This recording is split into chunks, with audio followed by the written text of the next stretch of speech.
Hi guys, I am Rajkumar. I am freelancer. நம்ம இன்னைக்கு வீடியோவில் என்ன பார்க்க போகிறோம் அப்படின்னா கூகுள் ஆட்சன்ஸ் வீடியோ ரிப்போர்ட் தான் நம்ம வந்து ஃபுல் அண்ட் ஃபுல் பார்க்க போகிறோம். சரிங்களா? ஸோ வீடியோ ஸ்கிப் பண்ணாமல் டில் எண்ட் வரைக்கும் வாட்ச் பண்ணுங்கள். அப்போ தான் நான் சொல்கிற இன்ஃபர்மேஷன் வந்து உங்களுக்கு A to Z வந்து புரியும். சரியா? சரி, அதுக்கு முன்னாடி இது வந்து ஒரு எக்ஸ்பெரிமெண்ட் வீடியோ. சரிங்களா? என்னோட சேனலுக்கு வந்து புதுசாக வந்து இந்த வீடியோ ஃபஸ்ட் டைம் நீங்கள் பார்க்குறீங்க அப்படின்னும் போது கண்டிப்பாக நான் கொடுக்கக்கூடிய ரிப்போர்ட்ஸ் வந்து ஃபேக்கான ரிப்போர்ட்டாக இருக்கும் அப்படின்னு சொல்லிட்டு நீங்கள் நினைப்பீங்க. ஸோ தயவு செஞ்சு நம்ம சேனலை போய்ட்டு கிட்டத்தட்ட 750 வீடியோஸ்க்கு மேலே நம்ம அப்லோட் பண்ணியிருக்கோம். ஆட்சன்ஸ் ரெலவெண்ட்டாக ஃபுல்லாகவே எக்ஸ்பெரிமெண்ட் வீடியோ தான். சரிங்களா? நீங்கள் போயிட்டு 6 மாதம் பழைய வீடியோ இருந்தாலும் சரி அல்லது 1 இயர் பழைய வீடியோ வந்தால் கூட பரவாயில்ல, போயிட்டு பழைய வீடியோஸ்லாம் டோட்டலாக செக் பண்ணி பார்த்துட்டு வந்து இப்போ கரண்டில் என்ன வீடியோஸ் நம்ம கொடுத்துட்ருக்கோன்றது நீங்கள் பார்த்தீங்கன்னாவே ஓரளவுக்கு ஐடியா கிடைச்சிடும். சரியா? சரி, நம்ம டாபிக் கூட வந்துடலாம் டேரெக்டாக. First of all today dollar வந்து பாருங்கள் நமக்கு எவ்வளோ கிடச்சிருக்கு அப்படின்னா $532.70 வந்து ஃபார் டேவுக்கு வந்து இன்றைக்கி நமக்கு வந்து கிடச்சிருக்கு. எஸ்டர்டே நேற்றுக்கு வந்து பார்த்தீங்கன்னா $216.01, அதாவது ஒரு சென்ஸு வந்து கிடச்சிருக்கு. $216.01 வந்து கிடச்சிருக்கு. லாஸ்ட் 7 டேஸில் $410.70 வந்து கிடச்சிருக்கு. சரிங்களா? திஸ் மந்தில் டோட்டலாக எவ்வளோ இருக்குது அப்படின்னா $970.67 வந்து நமக்கு திஸ் மந்த்ல டோட்டலாக வந்து இருக்கு. பேலன்ஸ்ல வந்து பார்த்தீங்கன்னா $178.14 வந்து இருக்கு. லாஸ்ட் பேமெண்ட் விட்ரால் வச்சது வந்து பார்த்தீங்கன்னா $255.72 வந்து நம்ம லாஸ்ட் பேமெண்ட் வந்து விட்ரால் பண்ணது. ஓகேங்களா? இப்போ ஆக்சுவலி நீங்கள் கடந்த 2 டேஸாக வாட்ச் பண்ண ரிப்போர்ட்ஸ் உங்களுக்கு பார்த்தாலே தெரியும், எல்லாமே $100 மேலே ஃபார் டே வந்ததாக இருக்கும். அதனால் இன்னைக்கு ஸ்பெசிஃபிக்காக அது ஸ்பெஷல் வீடியோவும் கூட. ஃபார் டேவுக்கு $532.70 வருமா அப்படின்னு சொல்லி கேட்கணும் எல்லாருக்கும். கண்டிப்பாக வரும் நண்பா. சரிங்களா? வராமலாம் போகிறதுக்கு வாய்ப்பே இல்லை. இது வந்து 100% எந்த பிளாட்ஃபார்மில் வரும் அப்படின்னா கூகுள் ஆட்சன்ஸில் மட்டும்தான் இந்த அளவுக்கு ஒரு ரெவன்யூ ஜென்ரேட் ஆகுமா தவிர வேறு எந்த ஒரு பிளாட்ஃபார்ம்லையும் உங்களுக்கு இந்த அளவுக்கு ரெவன்யூ ஜென்ரேட் ஆகாது. சரியா? எக்ஸாம்பிள் எடுத்துக்கிட்டா இப்போ இஸ்வேக் இன்னும் இருக்கு, அஸ்ட்ரா இருக்கு. அதாவது இதெல்லாம் ப்ரொமோட் பண்றேன்னு நினைக்க வேண்டாம், தெரிஞ்சுக்கங்க. இதெல்லாம் வந்து இதுவும் ஒரு அட்வர்டைஸ்மெண்ட் கம்பெனி தான். ஆனால் அவங்க வந்து எதுக்கு அதாவது ரெவன்யூ கொடுக்குறாங்க அப்படின்னா இசிபிஎம் கால்குலேட் பண்ணி அமௌண்ட் வந்து கொடுப்பாங்க. அது என்ன இசிபிஎம்? இப்போ ஆட்சன்ஸ்ல இம்ப்ரெஷன் சொல்லிட்டு 10,200 இம்ப்ரெஷன் இருக்குல்ல, அது மாதிரி அங்கே இம்ப்ரெஷனுக்கு 1000 இம்ப்ரெஷனுக்கு நமக்கு ஒரு $2 கொடுக்குறோம்பா, 1000 இம்ப்ரெஷனுக்கு $10 கொடுக்குறோம்பா அப்படின்ற மாதிரி இம்ப்ரெஷனுக்கு காசு கொடுப்பாங்க. ஆனால் கூகுள் ஆட்சன்ஸ்ல மட்டும் ஃபுல் அண்ட் ஃபுல் ஆடு கிளிக்கு தான் நமக்கு ரெவன்யூன்றது ஒன்று கிடைக்கும். சரிங்களா? இப்போ இந்த டுடே டாலர் $532.70 வந்ததுக்கான ரீசன் என்ன அப்படின்னு சொல்லிட்டு பார்த்துருவோம். அதுக்கு முன்னாடி இப்போ இந்த டுடே டாலர் $532.70 இருக்குல்ல, அது வந்து திஸ் மந்த்ல பாருங்க $970.67 வந்து இருக்கு இல்லையா, இது கூட ஆட் ஆகிதாங்க காமிச்சிட்டு இருக்குது. நல்லா புரிஞ்சுக்கணும். $970, ஓகேங்களா, அது கூட ஆட் ஆகி தான் சேர்த்து காமிச்சிட்டு இருக்குது. நிறைய பேர் வந்து பிகினர்ஸ்லாம் வந்து இப்போ $532 நைட்டு 12 மணிக்கு மேலே உடனே மறுபடியும் டுடே வரல, அப்போ வந்து இந்த $970 கூட ஆட் ஆகி காட்டும் அப்படின்ற மாதிரி நினச்சிக்கிறாங்க. ஆனால் அப்படி கிடையாது. டுடே டாலர் $1 வந்தாலும் சரி அல்லது ஒரே நாளைக்கு $10 வந்தாலும் சரி, இப்போ எனக்கு இப்போ வந்திருக்குல்ல $532.70, இது போல 5 மடங்கு அதிகமாக வந்தால் ஒரு நாளைக்கு $1000 வந்தால் கூட சரி, $1000 உண்மைக்குமே ஒரு நாளைக்கு வருமா வரும்னு கேட்டிங்கன்னா ஒரு நாளைக்கு 2000 இல்லை $5000 கூட வரும் நண்பா ஆட்சன்ஸில். ஸோ நீங்கள் எப்படி கண்டென்ட் போகிறீங்க, எந்த கண்ட்ரி டார்கெட் பண்ணுறீங்களோ பொறுத்து தான் இது எல்லாமே பாசிபிள் ஆகும். சரியா? ஸோ இப்போ $532 வந்து பார்த்தீங்கன்னா இந்த திஸ் மந்த்ல இருக்கக்கூடிய $970 கூட ஆட் ஆகி காமிச்சிட்டு இருக்கு. சரியா? அதே போல் எஸ்டே தென் லாஸ்ட் 7 days இது ரெண்டு எப்பவுமே கணக்கில் எடுத்துக்காதீங்க. ஏன்னா டுடேவில் இருக்கக்கூடிய அமௌண்ட் வந்து நைட்டு 12 மணிக்கு மேலே ஆடணும்னா 12:05 12:10 டுடேவில் இருந்து அப்படியே எஸ்டேக்கு மூவாயிடும். எஸ்டேவில் இருக்கக்கூடிய $216.01 இருக்குல்ல, அது வந்து லாஸ்ட் 7 days இருக்கு பார்த்தீங்களா, $410.70 அது கூட ஆட் ஆகி காமிக்கும். அதுக்குன்னு ஆட் ஆகுதுன்னா ப்ளஸ் ஆகிடும் போயிட்டு. அது கூட இப்போ 410 கூட $200 சேர்ந்து காட்டுமான்னு கேட்டாச்சுன்னா கிடையாது. அது அதிகமாகவும் காட்டும் கம்மியாகவும் காட்டும். ஸோ லாஸ்ட் 7 days கணக்கில் எடுத்துக்காதீங்க. கீழே பாருங்க, இந்த $532.70 வந்ததுக்கான ரீசன் என்ன அப்படின்னு சொல்லிட்டு அதை பார்த்துருவோம். அதுக்கு முன்னாடி இப்பயே சொல்லிடுறேன், இது வந்து எக்ஸ்பெரிமெண்ட் வீடியோ ஸ்டார்டிங் சரி இப்பயும் சரி சொல்லதுக்கான ரீசன் என்னன்னா, நான் காட்டுற ரிப்போர்ட்ஸ் எல்லாமே உங்களுக்கு ஸ்க்ரீன்ஷாட் வச்சு தான் நான் பேசிட்டு இருக்கேன். பார்த்தீங்களா, உங்களுக்கு ஸ்லைடு மேடு மூவ் ஆகுது இல்லையா? ரீசன் என்னன்னா ஸ்க்ரீன்ஷாட் வச்சு பேசிட்டு இருக்கேன். என்னோட வெப்சைட்ல இருந்து டேரக்டா டொமைன் நேம் காமிச்சு நான் பண்றது இருக்காது, எந்த ப்ராப்ளம் கிடையாது. வெப்சைட் நேம் வந்து misterfood.com, கீழே டிஸ்கிரிப்ஷன்ல ஃபர்ஸ்டே கொடுத்துருக்கேன். வெப்சைட் நேம் சொல்றேன், மறுபடியும் நோட் பண்ணிக்கோங்க. misterfood.com, MRFOOL, misterfood.com. டொமைனுக்கு வந்து பார்த்தீங்கன்னா டொமைன் அத்தாரிட்டி 55 இருக்கு. பேஜ் அத்தாரிட்டி வந்து பார்த்தீங்கன்னா அதெல்லாம் செக் பண்ணி, அதாவது டொமைனுக்கான அத்தாரிட்டி தென் டொமைனுக்கான ரேட்டிங் இதெல்லாம் செக் பண்ணி பாருங்கள். டொமைனுக்கு எவ்வளோ ஏஜ் இருக்குது, எது போல் கண்டென்ட் கொடுத்துட்ருக்கோம், டொமைன் எவ்வளோ நாள் ஆக்டிவாக இருக்குது, எல்லாமே நீங்கள் செக் பண்ணி பார்த்துக்கலாம். சரியா? சரி, இப்போ இந்த $532 வந்ததுக்கான ரீசன் என்ன அப்படின்னு சொல்லிட்டு அப்படியே பார்ப்போமா. கீழே பாருங்கள், பேஜ் யூஸ் போட்டு கிட்டத்தட்ட 2890 கேனா 1000 சரிங்களா, எல்னா லட்சம், எம்னா மில்லியன்ல வரும் ஓகேங்களா. கூகுள் ஆட்சன்ஸ்ல வியூஸ் போறதை பொறுத்து இந்த மாறும் இந்த செக்ஷன்லாம் எல்லாமே சரியா. இப்போ கிட்டத்தட்ட 2890 பேர் நம்ம வெப்சைட்டுக்கு வந்ததால இந்த $532.70 வந்திருக்கு அப்படின்னு சொல்லி கேட்டீங்கன்னா இல்லை நண்பா. அதாவது கூகுள் ஆட்சன்ஸ் பொறுத்தவரைக்கும் ஸ்டார்டிங்கே சொல்லிட்டேன், ஆட் கிளிக்கு தான் ரெவன்யூன்றது ஒன்று ஜென்ரேட் ஆகும்னு சொன்னேன் இல்லையா. அந்த கான்செப்ட்ல கீழே பாருங்க கிளிக்ஸ் 2890 பேர் வந்திருக்காங்க. அதில் கிட்டத்தட்ட 154 பேர் வந்து அவங்க வேணும்னே ஆடு கிளிக் பண்ணாங்களோ அல்லது தெரிஞ்சு பண்ணாங்களோ தெரியாமல் பண்ணாங்களோ எதுவோ ஒன்று ஆடு கிளிக் பண்ணிட்டாங்க. நம்ம வெப்சைட்டில் வரக்கூடிய அட்வர்டைஸ்மெண்ட் இருக்குல்ல, விளம்பரங்கள், அந்த ஆடை வந்து கிளிக் பண்ணதால நமக்கு கிட்டத்தட்ட $532.70 வந்து கிடைச்சிருக்கு சரியா. சரி, இப்போ பக்கத்திலே பேஜ் ஆர்பிஎம் அண்ட் சிபிசி இருக்கு பாருங்க, அதை பாருங்க. ரொம்பவே ஒரு இம்பார்ட்டன்ட் ஒரு ஆட்சன்ஸ் வச்சிருக்கவங்க, அதாவது ஆட்சன்ஸ்ல உள்ள நீங்க என்ட்ரி ஆகுறீங்கனாவே இதை பத்தி தெரிஞ்சதா மட்டும்தான் உங்களால ரெவன்யூன்றது ஒன்று பார்க்க முடியும். சிபிசி பாருங்க, கிட்டத்தட்ட $3.46 சிபிசி இருக்கு. பேஜ் ஆர்பிஎம் பாத்தீங்கன்னா $184.52. அதாவது இந்த பேஜ் ஆர்பிஎம்னா என்ன, சிபிசினா என்ன அப்படின்னு சொல்லி கேட்கறவங்களுக்கு, பேஜ் ஆர்பிஎம் ஒரு யூசர் வந்து தெரிஞ்சோ தெரியாமோ நம்ம வெப்சைட்டுக்குள்ள வரக்கூடிய ஆட்ஸ் வந்து ஆட் கிளிக் பண்றாரு அப்படின்னா கிட்டத்தட்ட $184.52 வந்து கிடைக்கணும். ஆனா சோ நமக்கு அவ்வளவு கிடைக்குதான்னு பார்த்தாச்சுன்னா கிடைக்காது. கீழே பாருங்க சிபிசி எவ்வளவு இருக்கு, $3.46. அப்பனா ஒரு யூசருக்கு ஒரு ஆடு கிளிக் பண்ணாங்கன்னா நமக்கு $3.46 தான் கிடைக்கும் சரிங்களா. அப்ப பேஜ் ஆர்பிஎம் ஏன் அவ்வளவு காட்டுது அப்படின்னா, இப்போ நான் சொல்ற கீவேர்ட்ஸ் நோட் பண்ணிக்கோங்க நண்பா. Car insurance, bike insurance, car accident, bike accident, அடுத்துல இன்சூரி, லாயர், இது போல ஃபுல்லாவே ஆக்சிடென்ட் பேஸ் பண்ணி, அதாவது கார் இன்சூரன்ஸ் பேஸ் பண்ணி இது போல யூஎஸ், அதாவது United kingdom, Australia, Canada, Singapore, Malaysia, Qatar, அந்த மாதிரி ஒரு 17 கண்ட்ரி இருக்கு சரிங்களா. இது போல கண்ட்ரிலாம் சிபிசிக்கு வந்து, அதாவது சாரி, கார் இன்சூரன்ஸ் பேஸ் பண்ணி நம்ம ஆர்டிகல் போடும்போது சிபிசி வேற லெவல்ல கிடைக்கும். எக்ஸாம்பிள் எடுத்துக்கிட்டா ஒரு காஸ்ட் பர் கிளிக்கு ஒரு ஆடு கிளிக் நடந்தா $700 வரைக்கும் அசால்ட்டா கிடைக்கும் சரிங்களா. ஸோ கார் இன்சூரன்ஸ்ன்ற ஒரு கீவேர்ட்ஸுக்கு சிபிசி மினிமம் $350 இருக்கு யூஎஸ்ல. அப்போ ஒரு யூசர் வந்து அந்த அது போல ஒரு ஆர்டிகல் நம்ம வெப்சைட்ல போட்டு ஒரு யூசர், அதாவது தெரிஞ்சோ தெரியாமோ யூஎஸ்ல இருந்து ஒரு ஆடு, அதாவது அந்த வெப்சைட்டுக்குள்ள அந்த போஸ்ட்டுக்குள்ள வந்து தேடி ஆர்கானிக்கா சர்ச் பண்ணி உள்ள வராரு அப்படின்னா அந்த ஆர்டிகலுக்குள்ள ஆட்ஸ் வந்து அவர் தெரிஞ்சு கிளிக் பண்ணாலும் சரி, தெரியாம கிளிக் பண்ணாலும் சரி ஓகேங்களா.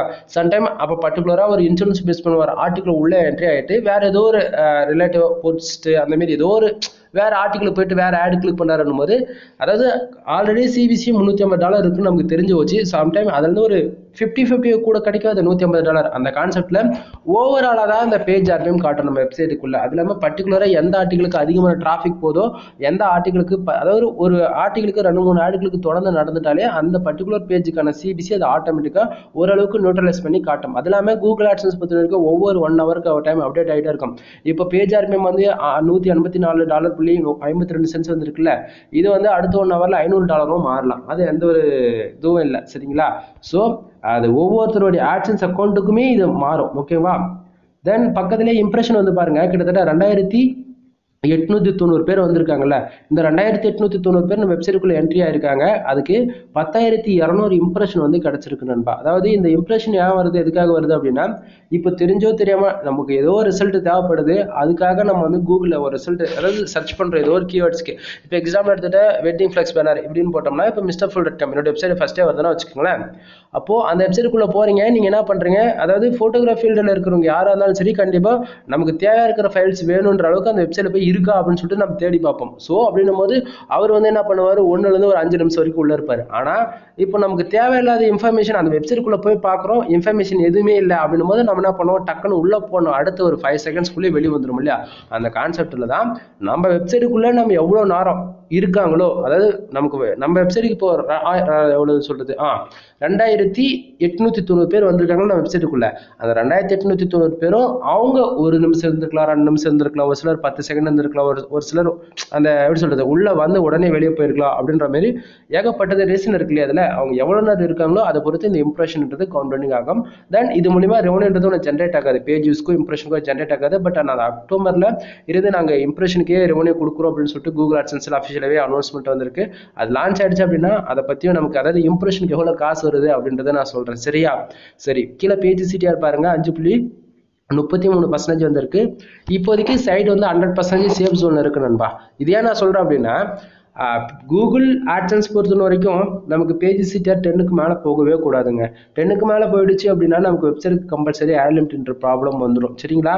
ஸோ பேஜ் சிடிஆர் வந்து 10க்கு மேலே போகாமல் சேஃப் அண்ட் செக்யூராக வச்சுக்குங்க. அது எப்படி நம்ம பேஜ் சிடிஆர் வந்து 10க்கு மேலே போகாமல் 10க்குள்ளேயே மெயின்டைனிங் பண்ணலாம் அப்படின்னா, இப்போது நம்ம வெப்சைட்டுக்கு ஒரு நாளைக்கு 250 பேர் தான் ஆர்கானிக்காக வராங்க அப்படின்னா அதில் 2 ஆடு கிளிக்கு நடக்கலாம். ஸோ பேஜ் சிடிஆர் 10க்குள்ளே மெயின்டைனிங் ஆகும். அதுவே ஒரு 1000 ஒரு 1500 பேர் வராங்கன்னா 40 50 ஆடு கிளிக்கு நடக்கலாம். பேஜ் சிடிஆர் மினிமம் 4-5% தான் இருக்கும். சரிங்களா? ஆனால் நம்ம வெப்சைட்டுக்கு வரதே ஒரு 50 பேர் தான், ஆனால் ஆடு கிளிக்கு 60-70 நடக்குது அப்படின்னும் போது பேஜ் சிடிஆர் வந்து ஹை ஆகிடும். ஒரு 10க்கு மேலே கிராஸ் ஆகும் போது பர்சன்டேஜ் விதத்தில் காட்டும். அப்படிலாம் இருக்கும் போது ஆட் லிமிட் விழுந்துருச்சு அப்படின்னா 1 மந்த்துக்கு ஆட் வந்து ஷோ பண்ண மாட்டாங்க. சம்டைம் அப்படியே நடந்துகிட்டே இருக்கு அப்படின்னா அக்கௌண்ட் சஸ்பெண்ட் ஆகி போயிடும். புரியுதுங்களா? மானிட்டேஷன் வந்து டிமானிட்டேஷன் ஆகிடும். ஸோ தெரிஞ்சுக்குங்க. இப்போ வந்து அந்த $532.70 எந்த கண்ட்ரிலேருந்து வந்திருக்குன்னு வந்து பார்த்தீங்கன்னா, இப்போ லாஸ்ட் 7 டேஸில் இதை பார்த்துட்டு இருக்கீங்களா? அதை பாருங்கள், உங்களுக்கு தெளிவாக ஐடியா கிடச்சிடும். நான் எப்பயுமே ஸ்டார்டிங்கே சரி எப்பயுமே சரி நீங்கள் இந்தியாவை டார்கெட் பண்ணி ஒர்க் பண்ண வேண்டாம்னு தான் சொல்லுவேன். இப்போ இங்கே பாருங்கள், யூஎஸ்ல இருந்து கிட்டத்தட்ட, அதாவது யுனைடெட் ஸ்டேட்ஸ் இருக்குல்ல, அதில் கண்ட்ரிஸில் டுடேவில் பாருங்கள் கிட்டத்தட்ட 1040 பேர் நம்ம வெப்சைட்டுக்கு வந்திருக்காங்க. 1040 பேரில் சிபிசி பாருங்கள், ஃபார் ஆடு கிளிக்கு ஒரு ஆடு கிளிக்கு $12.89 வந்து கிடச்சிருக்கு. ஓகேங்களா? கிட்டத்தட்ட $528.65 வந்து யூஎஸ்ல இருந்து கிடைச்சிருக்கு. ஆனா இந்தியாவில இருந்து பாருங்க 1780 பேர் ஃபார் டேவுக்கு உள்ள வென்ட்ரியா இருக்காங்க. கிட்டத்தட்ட சிபிசி பாருங்க 0.04 சென்ட்ஸ் தான் இந்தியாவில நமக்கு கிடைச்சிருக்கு.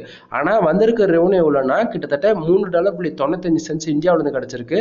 தென் அது போக கத்தாரு, பிரான்ஸ், கோயிட்ஸ் இதெல்லாம் வந்து பார்த்தீங்கன்னா நமக்கு பேஜஸ் மட்டும் தான் 2 நடந்திருக்கா தவிர ஒன்று மட்டும் 6 நடந்திருக்கு. மற்றதுக்கெல்லாம் 0.03 சென்ஸ், 0.02, 0.02 அப்படின்ற மாதிரி கிடைச்சிருக்கு. ஸோ இதெல்லாம் உங்களுக்கு என்ன பார்த்தா தெரியுதுங்களா? ஓரளவுக்கு இந்தியாவை டார்கெட் பண்ணி வேலை செஞ்சோம் அப்படின்னா கண்டிப்பாக இந்த வீடியோஸ் நீங்கள் பார்க்குறீங்க அப்படின்னா உங்கள் வெப்சைட்டுக்கு 0.02, 0.034, அதிகபட்சம் 0.05 இவ்வளோ தான் இருக்குது சிபிசி. சரிங்களா?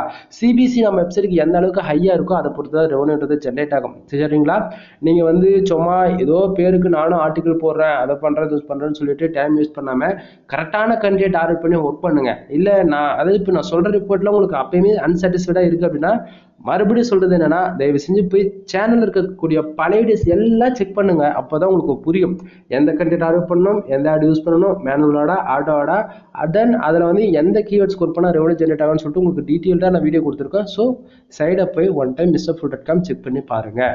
சரி, இதில் வந்து டுடேவில் இந்த ரிப்போர்ட்டில் பார்த்தீங்கன்னா சிபிசி ஒரு ஆடு கிளிக்கு $12.89 கிடைச்சிருக்கா. இதில் பார்த்தீங்கன்னா அதே கிளிக்ஸ் நான் கொடுத்துருக்கேன். கிளிக்ஸ்ன்னு வச்சுக்கலாம் மாற்றி காமிச்சிருக்கேன். ஏன்னா வந்து எப்படி சொல்கிறது, ஃபோன் மோடில் ஃபோட்டோ எடுக்கணும்னா உங்களுக்கு எல்லாத்தையும் நான் மாற்றி காட்ட முடியும். டொமைன் நேம் தெரிஞ்சுன்றதால தான் நம்ம ஸ்க்ரீன்ஷாட் வச்சு பேச வேண்டிய சுச்சுவேஷன். சரியா? அதில் இப்போ யூஎஸ்லேருந்து பாருங்கள் கிட்டத்தட்ட $528.75 1400 பேர் வெப்சைட்டுக்கு வந்திருக்காங்க. சாரி 1040 பேர் வெப்சைட்டுக்கு வந்திருக்காங்க. அதில் 41 பேர் வந்து யூஎஸ்லேருந்து ஆடு கிளிக் பண்ணிருக்காங்க. 41 பேர் ஆடு கிளிக் பண்ணதால நமக்கு கிட்டத்தட்ட $528 வந்து கிடைச்சிருக்கு. இந்தியா வந்து கிட்டத்தட்ட 101 ஆடு கிளிக் நடந்திருக்கு. கிட்டத்தட்ட 1780 பேர் நம்ம வெப்சைட்டுக்கு என்ட்ரி ஆயிருக்காங்க. 101 பேர் ஆடு கிளிக் பண்ணியிருக்காங்க. $3.95 வந்து கிடைச்சிருக்கு. ஆக்சுவலி இப்போ பாருங்க 2000 பேர் வந்து 100 ஆடு கிளிக் நடந்து நமக்கு கிட்டத்தட்ட வெறும் $3.95 கிடைச்சா போதுமா? அதாவது பிகினர் ஸ்டேஜ் வரைக்கும் போதும். ஒரு நாளைக்கு $3 கூட 10 நாளைக்கு $30 ஆச்சு. அப்போ மாசத்துக்கு வந்து ஏதோ ஒரு கணக்கு வந்துடும் ஒரு அப்படின்ற மாதிரி ஒரு $150 வந்தால் கூட எனக்கு போதும் அப்படின்றவங்களுக்கு அது ஓகே, அக்செப்டபிள் தான். ஆனால் இது எல்லா நாளும் கிடைச்சிருக்குமானா கண்டிப்பாக கிடைக்காதுமா. இன்னைக்கு $3 கிடைக்கக்கூடிய இடத்த சிபிசி நாளைக்கு வெறும் 0.03 சென்ஸ் கிடைச்சா அப்போ என்ன பண்ணுவீங்க? யோசிக்கணும்ல. ஸோ ஸ்டார்டிங்கே வந்து கொஞ்சம் எஃபெக்ட் போட்டாச்சு யூஎஸ் பேஸ் பண்ணியோ அல்லது யூகே பேஸ் பண்ணியோ ஏதாவது டயர் 1 கண்ட்ரி பேஸ் பண்ணி ஆர்டிகல் மேக் பண்ண லேர்ன் பண்ணிக்கோங்க. சரிங்களா? ஸோ வீடியோ பிடிச்சிருக்குன்னு நினைக்கிறேன். வீடியோ பிடிச்ச லைக் அண்ட் சப்ஸ்கிரைப் பண்ணுங்க, உங்க ஃப்ரெண்ட்ஸ்க்கு வந்து ஷேர் பண்ணுங்க. உங்க ஃபேமிலியில் யாராச்சும் வெப்சைட் வந்து பில்ட் பண்ணணும் அப்படின்றது எனி டவுட்ஸ் எதுவாக இருந்தாலும் சரி கீழே டிஸ்கிரிப்ஷன் கான்டாக்ட் நம்பர் கொடுத்துருக்கேன். கால் பண்ணி உங்களோட டவுட்ஸ் வந்து கிளியர் பண்ணிக்கலாம். ஆன் தி வே வேற என்ன சொல்றது, மோஸ்ட்லி எல்லா டாபிக் இதில் இருக்கக்கூடியது எல்லாமே நான் கவர் அப் பண்ணிட்டேன். இதுக்கு மேலே நான் சொல்லக்கூடியது எல்லாமே பெய்டு சர்வீஸ் வரும். சரிங்களா? அதாவது நான் எது போல கோர்சஸ் கொடுத்துட்டு இருக்கேன், நம்மகிட்ட என்னென்ன சர்வீஸ் இருக்குன்றது ஓவராலாக கொஞ்சம் நேரத்தில் சொல்லி முடிச்சிடறேன். சரிங்களா? நீங்கள் வந்து வெப்சைட்டுக்குள்ளே என்ட்ரி ஆக போறீங்க அப்படின்னாலே ஒன்று பிளாகராக இருக்கும், அப்படின்னா வேர்ட்பிரஸ்ஸாக இருக்கும். சரிங்களா? பிகினர்ஸ் பொறுத்த வரைக்கும் எதுதான் பெஸ்ட்டாக இருக்கும் அப்படின்னு கேட்டிங்கன்னா பிளாகர் தான் பெஸ்ட்டாக இருக்கும். ₹1 கூட இன்வெஸ்ட் பண்ணணும்னு அவசியமே இல்லை. பிளாக் ஸ்பாட் டொமைனில் நீங்கள் லேர்ன் பண்ணிக்கலாம். ஒரு 3 to 6 மந்த்துக்குள்ளே ஓரளவுக்கு கற்றுக்க முடியும். நீங்கள் வந்து அட்வான்ஸ் லெவலில் கற்றுக்கணும், ஒரு அஃபிலியேட் மாதிரி பண்ணணும், அது ஒரு அமேசான் மாதிரி வெப்சைட் ரெடி பண்ணணும், ஃப்ளிப்கார்ட் மாதிரி ரெடி பண்ணணும். தென் ஒரு நான் ஜிம்முக்கு போகிறேன், நான் ஜிம்மில் இருக்கக்கூடிய எக்யூப்மெண்ட்ஸ்லாம் நான் வந்து ஹோல்சேல் ரேட்டுக்கு எடுத்து நான் ஒரு பிஸ்னஸ் மாதிரி பண்ண போகிறேன், ஒரு பிராண்ட் மாதிரி ஒரு வெப்சைட் கிரியேட் பண்ணணும். இந்த மாதிரி ஒரு அட்வான்ஸ் லெவலில் ஒரு வெப்சைட் பில்ட் பண்ணணும் அப்படின்னா அதுக்கு எல்லாமே வேர்ட்பிரஸ் தான் பெஸ்ட்டாக இருக்கும். வேர்ட்பிரஸ் ஒரு வெப்சைட் வந்து பில்ட் பண்ணுறதுக்கு, அதாவது ஆன்லைன் கிளாஸ் அட்டன் பண்ணி நீங்கள் வந்து வெப்சைட்னா என்ன, அதில் எல்லாமே லேர்ன் பண்ணுறதுக்கு வந்து பார்த்தீங்கன்னா 15,000 நான் சார்ஜ் பண்ணிட்டுருக்கேன். எனக்கு ஆன்லைன் கிளாஸ்லாம் எதுவும் வேண்டாம், எனக்கு வெப்சைட் மட்டும் கிரியேட் பண்ணி கொடுக்குறீங்களா, நானே எல்லாத்தையும் பண்ணிக்கிறேன்னா 11,000 சார்ஜ் பண்ணிட்டுருக்கேன். அதாவது வெறும் 1 இயருக்கு ஹோஸ்டிங் டொமைன் கொடுத்துருவேன், நீங்கள் தான் வருஷம் ரினியூவல் பண்ணிக்கலாம். சரிங்களா, உங்களுக்கு எல்லாம் செட்டப் பண்ணி கொடுத்துரும். அப்படின்னா 11,000. சரியா, இல்லை நான் வந்து ஃபுல் அண்ட் ஃபுல் எனக்கு வெப்சைட்னா சுத்தமாக எனக்கு தெரியாது, எதையுமே தெரியாது, நீங்கள் தான் எனக்கு சொல்லி கொடுத்து எல்லாத்தையும் பண்ணணும் அப்படின்னா 15,000. சரிங்களா, லைஃப் லாங் சப்போர்ட்டாக இருக்கும். உங்களுக்கு வெப்சைட் பில்ட் பண்ணுற இன்ட்ரெஸ்ட் இருந்தால் தாராளமாக எனக்கு கான்டாக்ட் பண்ணுங்கள். சரிங்களா, தென் மறுபடியும் சொல்கிறேன், நீங்கள் வந்து ₹1 இன்வெஸ்ட் பண்ணுறது மேட்டரில் நீங்கள் இதுக்கு போதுன்ற டைம் கொடுக்கணும் நண்பா. நீங்கள் வந்து மினிமம் 6 மாதத்துலேருந்து 1 இயர் வரைக்கும் தாராளமாக டைம் எடுத்துக்கும். நம்ம பேருக்கு ஒரு 15,000 இன்வெஸ்ட் பண்ணிட்டோம், நமக்கு அடுத்த மாதம் ரெவன்யூ ஜென்ரேட் ஆகிடும், மானிட்டேஷன் ஆகிட்டா போதும்னு நினச்சிட்டு இருந்தீங்கன்னா வேலைக்கு ஆகாது. கண்டென்ட் மேக் பண்ண தெரிஞ்சிருக்கணும், எஸ்இஓ பண்ண தெரிஞ்சிருக்கணும், நம்மளுடைய காம்படிட்டர் யார், நம்ம அதுக்கு எப்படி ரிலவெண்ட்டாக ஒர்க் பண்ணலாம் அப்படிது எல்லாமே தெரிஞ்சுதான் மட்டும்தான் பாசிபிள், இல்லைனா இல்லை. சரியா, சரி, இப்போ வந்து நம்மகிட்ட இருக்கிற சர்வீஸ் என்னென்னு பார்த்தீங்கன்னா, நம்ம வந்து கன்னடேட்டிவ் சர்வீஸ் நம்மகிட்ட அவைலபிள் இருக்குது. For article ₹150. சரிங்களா, உங்களுக்கு வந்து நல்ல குவாலிட்டியாக பண்ணணும், எப்படி நல்ல குவாலிட்டியாக பண்ணணும் அப்படின்னா மட்டும்தான் அமௌண்ட் அதிகமாக, தவிர எனக்கு வந்து அப்ரூவலுக்காக நான் புஷ் பண்ண போகிறேன் அப்படின்னா ஃபார் ஆர்டிகல் 150 கொடுத்தாலே போதிக்கும். அதே போல் ஐசிபிசி கண்டென்ட் வந்து அமௌண்ட் அதிகமாக வரும். ஐசிபிசி கண்டென்ட்னா வேர்ட்ஸ் பொறுத்து உங்களுக்கு அதிகமாக வரும். மினிமம் என் சைடு வந்து 1000+ வேர்ட்ஸ் வந்து கேரண்டி நான் கொடுத்துருவேன். 100% ஹியூமன் கண்டென்ட். நான் கொடுக்கக்கூடிய ஆர்டிகல் வந்து இன்னும் வந்து 20 டேஸில் வந்து கூகுளில் ரேங்க் ஆக ஆரம்பிச்சிடும். புரியுதுங்களா, உங்கள் வெப்சைட் வந்து கூகுள் ஆட்சன்ஸுக்காக நீங்கள் ட்ரை பண்ணிட்டு இருக்கீங்க, அல்லது சிபிசி இல்லை ப்ரோ ஆல்ரெடி மானிட்டேஷன் வாங்கிட்டு எனக்கு சிபிசி இன்க்ரீஸ் ஆகலை, சிபிசி இன்க்ரீஸ் பண்ணணும் அப்படின்னாலும் தாராளமாக கனெக்ட் பண்ணுங்கள். உங்களுக்கு இன்னும் 30 டேஸில் இது எல்லா ஒர்க்குமே நான் கம்ப்ளீட் பண்ணி கொடுக்குறேன். சரிங்களா, தென் ஃபார் ஆர்டிகல் 150 சொல்லிட்டு கன்னடேட்டிவ் சர்வீஸ் அவைலபிள் இருக்குது, வேணும்னா கனெக்ட் பண்ணுங்கள். அது போக வெப்சைட்டுக்கு வந்து domain authority or domain rating, அதாவது டொமைன் அத்தாரிட்டி பண்ணி கொடுத்துருக்கோம். உங்கள் வெப்சைட்டுக்கு வந்து டொமைன் அத்தாரிட்டி மினிமம் ஒரு 40, அதாவது மினிமம் 35 ஒரு 40 வரைக்கும் ஏற்றணும் அப்படின்னா கனெக்ட் பண்ணுங்கள். மினிமம் பேக்கேஜ் வந்து அது 5,000. சரிங்களா, டொமைன் அத்தாரிட்டி பண்ணணும்னா பண்ணிக்கலாம், அது மோஸ்ட்லி தான் ஃபுல் அண்ட் ஃபுல் அப்டேட் ஆகும். சரிங்களா, அது போக டொமைன் ரேட்டிங்குமே நம்ம சைடு வந்து மினிமம் 40லேருந்து 45 வரைக்கும் புஷ் பண்ணி கொடுக்க முடியும். இது எல்லாமே ஸ்பாம் ஸ்கோர் வித்தின் 1% மட்டும்தான் இருக்கும். ஸ்பாம் ஸ்கோர் இதனால் ஏறிடும் அப்படின்னு சொல்லிட்டு நீங்கள் எதுவும் பயப்பட வேண்டியதில்லை. புரியுதுங்களா, ஸ்பாம் ஸ்கோர் ஏற்றாம உங்களுக்கு டொமைன் அத்தாரிட்டியும் பண்ணி கொடுப்பேன், ஆர் தென் டொமைன் ரேட்டிங்குமே பண்ணி கொடுப்பேன். உங்கள் வெப்சைட்டுக்கு டொமைன் அத்தாரிட்டி டொமைன் ரேட்டிங் பண்ணணும் அப்படின்னா கான்டாக்ட் பண்ணுங்க. சரிங்களா, அதுவுமே 5,000 மினிமம் பேக்கேஜாக ஸ்டார்ட் ஆகுது. அது இல்லாமல் பேக்லிங்க் சர்வீஸ் அவைலபிள் இருக்குங்க. முக்கியமாக நம்ம வெப்சைட்டுக்கு பேக்லிங்க் வந்து வெரி இம்பார்ட்டன்ட். பேக்லிங்க் இம்பார்ட்டன்ட் என்னன்றதை நிறைய பேருக்கு தெரிய மாட்டேங்குது. டாப் 10க்குள்ள, அதாவது ஒரு 10 வெப்சைட் ஓகே, 10 போதும், 10 இல்லை 20 கூட எடுத்துக்கங்க. கூகுளில் நீங்கள் ஏதோ ஒரு கீவேர்ட்ஸ் போட்டு சர்ச் பண்ணி அதில் வரக்கூடிய எல்லா ரிசல்ட்டுக்குமே செக் பண்ணி பாருங்கள். முக்கியமாக அதுக்கு டொமைனுக்கான ஏஜ் செக் பண்ணி பாருங்கள். மினிமம் 20 வருஷம் 23 வருஷம் ஏஜாக இருக்கும். ஓகேங்களா, எந்த பேஜுக்கு எடுத்தாலும் 3 லட்சம் 5 லட்சம் பேக்லிங்க் போட்டு வச்சிருப்பாங்க. மினிமம் 1 லட்சம் பேக்லிங்க் ஆச்சு அவங்க எடுத்திருப்பாங்க. ஸோ அவங்க அது போல பேக்லிங்க்லாம் எடுத்து ப்ரொஃபஷனலாக பண்ணுறதால தான் அவங்க வெப்சைட் எல்லாரும் டாப் 10க்குள்ளே நம்பர் 1 பொசிஷன் வந்துட்டு இருக்கு. நீங்கள் ஒன்றா சொல்லலாம், ப்ரோ நான் எஸ்இஓ பண்ணி டாப் 10க்குள்ளே எந்த இடத்துல நிறுத்தி வச்சிருக்கேன் அப்படின்னும் போது அது ஒரு கீவேர்ட்ஸ், எப்படி நீ அந்த கீவேர்ட்ஸ் போட்டு தேடினா மட்டும்தான் வரும். ரேடமாக வந்து எனக்கு எந்தமே தெரியாது, பொதுவாக நான் ஒரு கீவேர்ட்ஸ் போட்டு தேடும் போது அந்த பர்டிகுலர் பேஜ் எனக்கு வருமானம் கிடச்சுன்னா கண்டிப்பாக வராது. ஏன்னா உங்களோட பெட்டரான ரிசல்ட் தான் எனக்கு வரும். ஏன்னா உங்கள் சிஸ்டத்தில் எனக்கு குக்கீஸ் இருக்குது, அதனால ஸோ ஃபஸ்ட்டு உங்களுக்கு வந்துடலாம். பட் என் சிஸ்டத்தில் அப்படி எதுவுமே இருக்காது. புரியுதுங்களா, ஸோ அந்த விதத்தில் நீங்கள் செக் பண்ணி பார்க்கும்போது நீங்கள் பின்னாடி தான் இருப்பீங்க. புரியுதுங்களா, பேக்லிங்க்ன்றது என்னன்னா, நம்ம போடக்கூடிய ஆர்டிகிள் வந்து மற்றவங்க வந்து அவங்க வெப்சைட்டில் போடக்கூடிய ஆர்டிகளுக்கு ஏதோ ஒரு கீவேர்ட்ஸ்க்கு நம்ம போடக்கூடிய போஸ்ட் யூஆர்எல் கொடுக்குறாங்க, பேக்லிங்காக, அதாவது ஒரு கீவேர்ட்ஸ் கொடுக்குறாங்க, நம்ம போடக்கூடிய ஆர்டிகல் ரெஃபரல் கொடுக்குறாங்கன்னா அது பேக்லிங்க் உள்ள கணக்கில் வரும். ஒரு பேக்லிங்க் நான் ₹1 கொடுத்துட்ருக்கேன், குவாலிட்டி வேணும் அப்படின்னா ₹2 நம்ம பண்ணி கொடுத்துட்ருக்கேன். சரிங்களா, எந்த விதத்திலே ட்ராப் அடிக்காது, ஸ்பாம் ஸ்கோர் எதுவுமே இருக்காது, எல்லாமே குவாலிட்டியான வெப்சைட்ல தான். ஓகேங்களா, அது போக கமெண்ட் பேக்லிங்க்ஸ்லாம் எல்லாம் தனித்தனி சாப்டர்ஸ் எல்லாமே வேணும் அப்படின்னா கான்டாக்ட் பண்ணுங்கள், பெஸ்ட்டாக பண்ணி கொடுத்துட்ருக்கேன். சரிங்களா, மினிமம் பேக்லிங்க் சர்வீஸ் வந்து ₹1000 ஸ்டார்ட் ஆகுது. பேக்லிங்க் வேணா அதுவுமே நம்ம பண்ணிக்கலாம். அடுத்ததான் வந்து பார்க்கக்கூடிய செக்ஷன் என்ன அப்படின்னு வந்து பார்த்தீங்கன்னா, வேர்ட்பிரஸ் பற்றி ஃபுல் அண்ட் ஃபுல் பில்ட் பண்ணி கொடுக்குன்னு சொல்லிட்டேன். வேர்ட்பிரஸ் வெப்சைட் பில்ட் பண்ணுறதுக்கு ₹11,000, ஆன்லைன் கிளாஸோட சேர்த்து ₹15,000 சொல்லிட்டேன். சரிங்களா, இது போல் அது எல்லாமே நீங்கள் உங்களுக்கு கஸ்டம் பில்டு நண்பா. கஸ்டம் பில்டுனா உங்கள் யூசருடைய ரெக்குவயர்மெண்ட்டுக்கு தகுந்த போல் நம்ம வெப்சைட் வந்து பில்ட் பண்ணி கொடுத்துட்ருக்கோம். சரிங்களா, உங்களுக்கு எனக்கு இது போல தான் வெப்சைட் வேணும் அப்படின்னா உங்களுக்கு அதுக்கு தகுந்த மாதிரி பண்ணி கொடுக்கலாம். ஃபுல் அண்ட் ஃபுல் ஃப்ரீ தீம்ஸில் ஒர்க் பண்ணி கொடுப்பேன். ப்ரீமியம் தீம்ஸ் பக்கம் போகணும் அப்படின்னா அமௌண்ட் எக்ஸ்பென்சிவ் ஆகும். மானிட்டேஷன் ஃபுல் மானிட்டேஷனோட எனக்கு வெப்சைட் பில்ட் பண்ணி தருவாங்கன்னா அதுவுமே அமௌண்ட் எக்ஸ்பென்சிவாக இருக்கும். எதுவாக இருந்தாலும் கால் பண்ணி டவுட் வந்து கிளியர் பண்ணிக்கோங்க. சரிங்களா. தென் அது போக வேறு என்ன சொல்கிறது, நிறைய இன்ஃபர்மேஷன் சொல்லியிருக்கேன். மறுபடியும் வேறு ஏதாவது இந்த வீடியோவில் சந்தேகம் இருக்குது அப்படின்னா தாராளமாக கால் பண்ணி உங்களோட டவுட்ஸ் வந்து கிளியர் பண்ணிக்கோங்க. சரிங்களா? வீடியோ பிடிச்சிருக்கு அப்படின்னா லைக் அண்ட் சப்ஸ்கிரைப் பண்ணிவிட்டு உங்கள் ஃப்ரெண்ட்ஸ்க்கு வந்து ஷேர் பண்ணுங்கள். அதே போல் அமௌண்ட் எங்கிட்ட எல்லாமே அதிகமாக இருக்குன்னு நினைக்க வேண்டாம். நம்மளுடைய குவாலிட்டி ஓகேங்களா, மற்றவங்க வந்து எப்படி பண்ணுறாங்களோ அது எனக்கு தேவையில்லாதது. நான் வந்து குவாலிட்டியாக பண்ணுறேன். நான் ஒர்க் பண்ணக்கூடிய ஒரு ஆர்டிக்கலாக இருந்தாலும் சரி, ஒரு வெப்சைட்டுக்கு ஒரு பேக்லிங்க் எடுத்தா இருந்தாலும் சரி, அதில் நான் கேரண்டி எல்லாத்துக்குமே. சரிங்களா? நீங்கள் வந்து மற்றவங்கள என்னையும் தயவு செஞ்சு யாரும் கம்பேர் பண்ண வேண்டாம். நீங்கள் எங்கிட்ட ₹1 கொடுக்குறீங்கன்னா அது வேல்யூ ஃபார் மணியாக தான் இருக்கும். எந்த விதத்துலையும் அது உங்களுக்கு நான் குறைய வைக்க மாட்டேன். 100% குவாலிட்டி வைஸில் காம்ப்ரமைஷன் பண்ண முடியாது. சரிங்களா? தமிழ்நாட்டிலே நாம் இதை தமிழ்நாடா வேர்ல்டு வைஸ் பார்த்தாச்சுன்னா, இதை தமிழ்நாட்டில்னு பார்த்தாச்சுன்னா நான் ப்ரொஃபஷனலாக எடுத்து பண்ணிட்டு இருக்க வெப்சைட்டு கூட இருக்கக்கூடிய A to Z எல்லா ப்ரொஃபஷனலுமே domain authority, domain rating, backlink service எல்லாமே நம்ம இதை வந்து ப்ரொஃபஷனலாக எடுத்து பண்ணிட்டு இருக்கோம். ஸோ உங்கள் வெப்சைட்டுக்கு பேக்லிங்க் டொமைன் அத்தாரிட்டி சர்வீஸ் எதுனா பண்ணணும் அப்படின்னா தாராளமாக கனெக்ட் பண்ணுங்கள். முக்கியமாக கண்டென்ட் ரைட்டிங் சர்வீஸ் அவைலபிள் இருக்குது. உங்கள் வெப்சைட்டுக்கு பேஜ் சிபிசி, பேஜ் ஆர்பிஎம் எதுவுமே இன்க்ரீஸ் ஆகல, ரெவன்யூ அந்த அளவுக்கு வரல அப்படின்னாலும் கான்டாக்ட் பண்ணுங்கள். உங்களுக்கு அது எல்லாமே நான் பண்ணி கொடுக்குறேன். சரிங்களா? எனிவே நான் நெக்ஸ்ட் வீடியோவில் பார்க்கலாம். பாய் பாய் நண்பா.